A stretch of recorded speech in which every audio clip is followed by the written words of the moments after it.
from yogisanonymous.com, and I wanted to talk about attachment. And today I want to talk about attachment to ideas, because sometimes that really blinds us. It can happen in relationships, it can happen in a general sense if you're attached to an idea of what your life should look like. A lot of times people feel like 30, I'm 30, I should have everything figured out, I should be married, or whatever it is.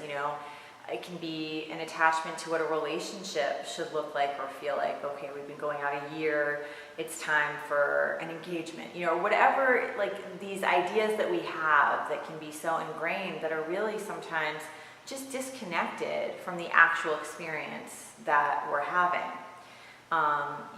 If you're attached to an idea that somebody is in love with you, or that this is it, this is the person, and you're clinging to that without really acknowledging, maybe it's just not right. Maybe it just doesn't feel right in your gut. Sometimes people want to run from that intuition or, that painful truth.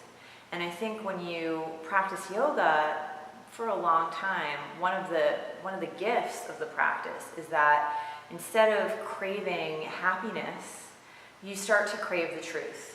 What is the truth? Even if it's not what you're hoping for, not what you want, still better to be dealing with what is than grasping and clinging, because it makes us feel sick.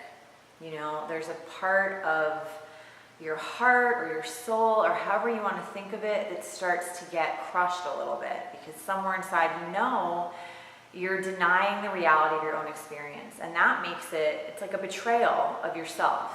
It's a betrayal of you can't trust yourself that way. You can't trust your intuition anymore because you're avoiding it. And I just really encourage you to find some practice. If it's not yoga for you, seated meditation, find something where you can get quiet, because that is when the voice of your intuition can be heard. When you're not up in your head with all these ideas flying around, all these judgments flying around, when you really can just listen to the wisdom that's in your heart and follow that will never ever steer you wrong. Really wish that for you. And so much love. Namaste.